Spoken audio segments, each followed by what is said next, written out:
Hello everyone. In this video, we're going to be evaluating an algebraic expression. We're given z plus 1 over z, and we're supposed to evaluate z to the 7th power plus 1 over z to the 7th power. I'll be presenting two methods, and let's start with the first one.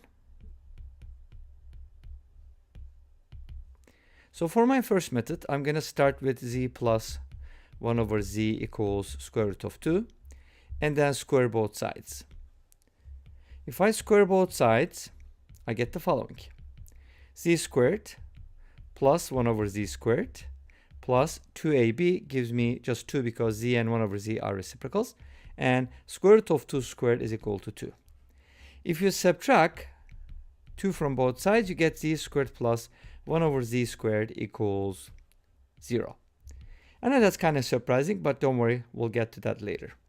So let's leave it for now and take the original expression and this time cube it. Okay? So my goal is to reach the 7th power, but I'm going to do it step by step. So now I'm going to cube both sides. When I cube both sides, I'm going to use this formula. A lot of times, this is an identity that I use for sum of for the cube of a sum. I use a cubed plus b cubed plus 3ab multiplied by a plus b. Especially with reciprocals, this identity is very helpful.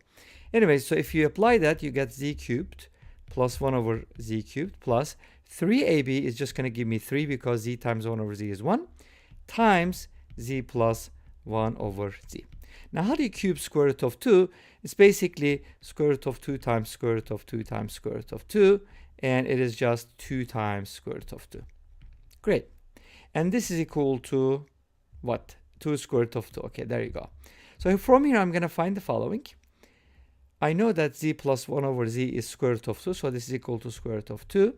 This gives me the following. Z cubed plus 1 over z cubed equals 2 root 2 minus 3 root 2, which is negative root 2. And let's also save that. So I got the sum of squares, and I got the sum of cubes. You see what I'm getting at? We do need 7th power, so let's go ahead and do the following. We now know that z squared plus 1 over z squared is equal to 0. Okay? Let's go ahead and square both sides. And that's going to give us what? Z to the 4th plus 1 over z to the 4th. So let's go ahead and expand this, z to the 4th plus 1 over z to the 4th. But it also gives us 2ab. But notice it's always 2 times 1, which is 2 in this case. And that is equal to 0. Now, this is the very critical part because you're going to get something that's really surprising. Z to the 4th plus 1 over z to the 4th becomes negative 2. In the real world, it's not going to happen because z to the 4th is never negative. But in another world, which we'll talk about in the second method, this is possible. So I got the cube and the 4th power. Guess what? I'm going to go ahead and multiply them together. You could also do it differently, like, you could take z cubed and square both sides and then multiply by z, whatever. But I'm just going to do it this way. So here's what we're going to do. We'll take z to the 4th plus 1 over z to the 4th and multiply it by z cubed plus 1 over z cubed. And let's see what happens. Z to the 4th plus 1 over z to the 4th is negative 2, and that is negative square root of 2. So when you multiply those two things, the product is going to be 2 root 2. Make sense? And let's go ahead and distribute now. Z to the 4th times z to the 3rd is going to be z to the 7th. Z to the 4th times 1 over z cubed is going to cancel out, and you're going to end up with z. 1 over z to the 4th times z cubed is 1 over z. And finally, 1 over z to the 4th times 1 over z cubed is 1 over z to the 7th power. So we're just using the distributive property and then combine like terms or organize it. So we have now z to the 7th plus, and I apologize, the way I write z's kind of looks like 7s, but anyways, hopefully you can distinguish. And now z to the 7th plus 1 over z to the 7th plus z plus 1 over z, does that look familiar? Equals 2 root 2. Now we're trying to evaluate z to the 7th plus 1 over z to the 7th because that's the question, right? So this is what I'm trying to evaluate. But I do know that this is equal to square root of 2. So just by subtracting, I'll get the answer. From here, z to the 7th plus 1 over z to the 7th is equal to root 2. Because if you subtract root 2 from 2 root 2, that's what you get. And that will be the answer. Okay, let's go ahead and take a look at the second method now. And our second method is actually going to explain why we're getting something weird like sum of squares being 0 when, you know, it's impossible, right? In the real world. So here's what we're going to do with the second method. We're going to write z as r times cosine alpha plus I sine alpha. In other words, z is going to be a complex number. Now, what is r? R is the modulus. We're going to find out later on, but if you invert this or find the reciprocal, you have to invert the r, and the angle is just going to be the opposite, cosine of negative alpha, or alpha because it's the same, minus I sine alpha. So sine is an odd function, so sine of negative alpha is negative sine alpha, but cosine of negative alpha is the same as cosine alpha because cosine is an even function. All right, so here's what we get from the reciprocal, and guess what? We're going to add them up because we know z plus 1 over z. So let's go ahead and add these up. And when we add these up, the terms with cosine alpha, obviously we can collect them and write this as r plus 1 over r times cosine alpha. And the terms with sine alpha, we can go ahead and write like this, r minus 1 over r.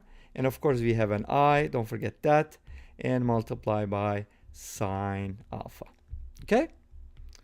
All right, great. So these are all multiplied. And guess this is what this is equal to. It's equal to square root of 2 because z plus 1 over z is given as square root of 2. Now, what is that supposed to mean? You have a real number on the right-hand side, and on the left-hand side, you have a non-real number, which is impossible, right? You can't have an I in this expression unless the coefficient of I is 0. So you have to have r equals 1 over r, which means r squared equals 1, which means r equals 1 because the modulus cannot be negative. This is very important because this means z can be written as cosine alpha plus I sine alpha without the r, or r equals 1. Great. Now let's go ahead and do what we did before. 1 over z from here is going to become cosine alpha minus I sine alpha, and we're going to add these up, and guess what? Something interesting is going to happen. The i's are going to cancel out because we know that z plus 1 over z is real, and that's going to equal 2 cosine alpha. But we also know that z plus 1 over z is square root of 2, and from here we get something amazing. Cosine alpha equals square root of 2 over 2. And you should be familiar with the principle, or the smallest angle, smallest positive angle that satisfies this. Yes, if you said pi over 4, you got it right. Now what happens? How do I find z to the 7th from here, right? Well, if I know that z is equal to cosine alpha plus I sine alpha, I can never say it right. De Moivre or de Moivre formula gives you the following: cosine 7 alpha plus I sine 7 alpha. And for the 1 over z to the 7th, you get cosine 7 alpha minus I sine 7 alpha. And this is what we're trying to find. So let's go ahead and add these up. I sine cancels out, and we end up with z to the 7th plus 1 over z to the 7th equals 2 cosine 7 alpha. But we know that alpha is pi over 4, so this is 2 cosine 7 pi over 4. And what is 7 pi over 4, or what is the cosine of 7 pi over 4? Same as cosine pi over 4 because it's negative pi over 4. So this is the same as 2 times, I don't think I need to write that. It is equal to 2 times root 2 over 2, and the answer is square root of 2 as before. And this brings us to the end of this video. Thank you for watching. I hope you enjoyed it. Please let me know. Don't forget to comment, like, and subscribe. I'll see you tomorrow with another video. Until then, be safe, take care, and bye-bye.